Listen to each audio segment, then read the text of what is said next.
Hello mga katsararet! Ngayong araw na to ay sasamahan natin ang aking kaibigan para magdiwang ng kanyang kaarawan sa isang orphanage. At dahil nga sa dami ng blessing na gusto po niyang ma-share sa ating mga kasamahan ay nahirapan po kaming pagkasyahin ang aming mga dala dito sa sasakyan. Siyempre konting kamada at ayos po, and maya-maya na ay alis na kami papunta po sa mga orphanage na napili po naming pasyalan. Kaya samahan niyo po kami sa araw na ito. Dahil mga bata ang ating papasyalan, ay naisipan ni Ma'am Apple na bumili ng ice cream bago po pumunta sa orphanage. At ito na nga, dumaan kami sa Alphamart. Selecta and Nestle, baka naman. So pagkatapos po na magbayad, ay dumiretso na kami dito sa San Juan de Dios.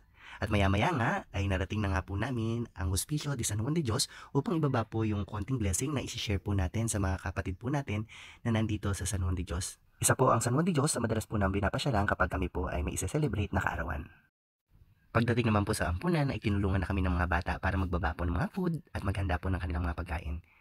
After na to, ay nagdasal muna ang mga bata.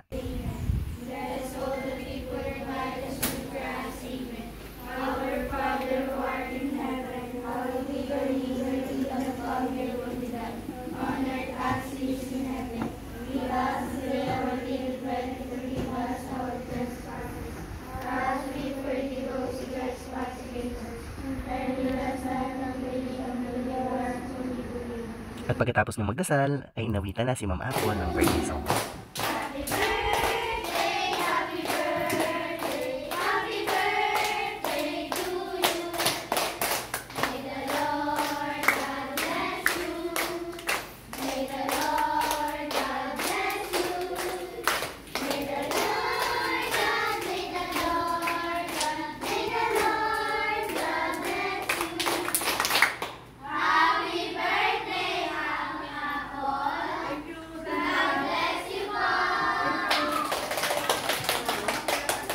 Pagkatapos ng merienda, ay pinakain na nga namin sila ng ice cream. Pagkatapos ng simpleng programa, ay nagpasalamat na nga po si Mama Jo. Sir, salamat. Kasi talaga po sa aming orphanage, every meal, big na big. Every meal. Kasi talaga umasa lang kami, ma'am. Kung first time niyo po dito, umasa lang talaga kami sa sining bisita. Wala po talaga kami. Sa government, wala.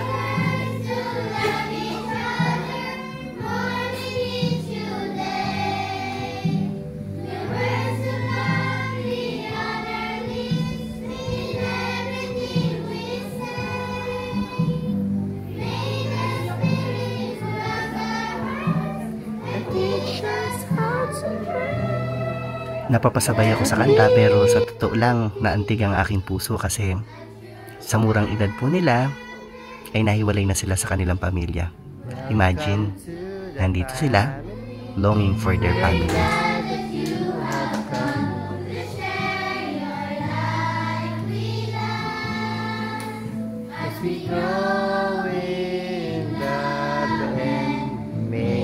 Kagaya ng madalas kong panawagan sa aking mga nagiging estudyante na sana kapag kayo po ay umunlad na sa buhay ay makapag-share din po kayo ng blessing, lalo na po sa mga kagaya po nila.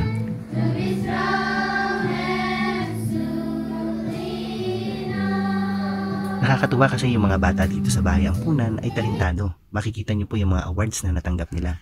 Siya nga pala, kailangan po nila ng mga cleaning materials para sa kanilang CR, mga vitamins, etc.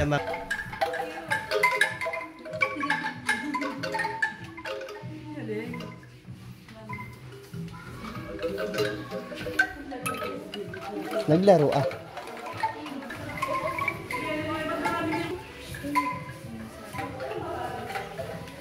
Makabuluhan ang mga gown na to para sa mga batang naninirahan dito.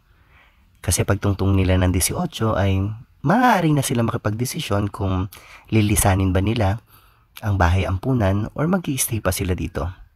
Pero sana habang nandito pa ang mga bata ay maging kaagapay po tayo sa pagtulong sa pagpapalaki sa kanila para kapag dumating yung panahon ay maging self-sustaining na po sila. Bukod sa panalangin, gayon din po yung mga pagkain o mga pangangailangan po ng mga bata. Nawa po ay makatugon po tayo sa pangangailangan nila at maging daluyan po tayo ng biyaya para sa kanila.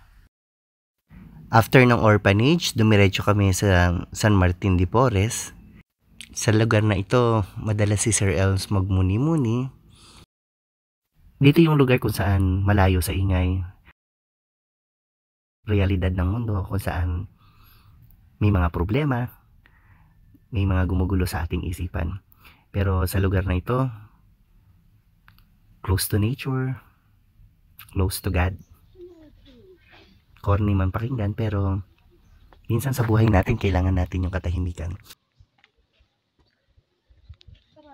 At dito ko po yan natatagpuan sa San Martin de Porres, kung saan nakapagko-contemplate ako at nakakapag-offer ng panalangin sa kanila pong chapel.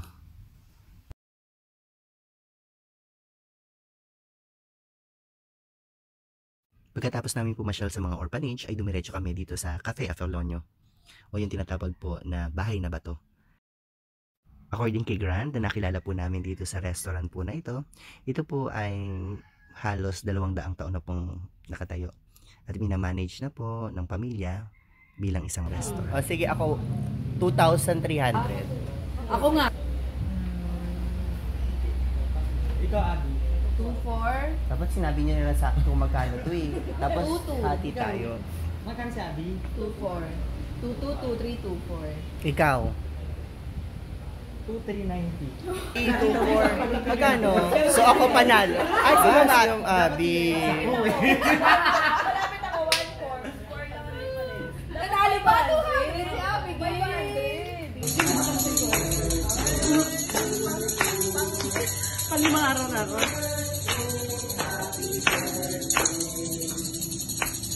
Gusto ko yung tanong. Ano, papasoli tayo sa KFC? Oo. Saan may makapagay ka? Wala nang pa na masaya.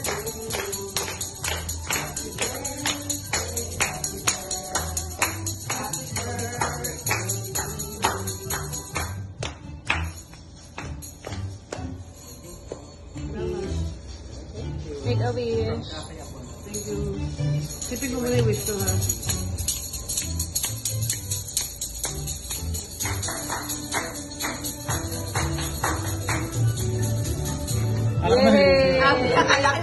Matutunan yung kasi. Alam mo ba?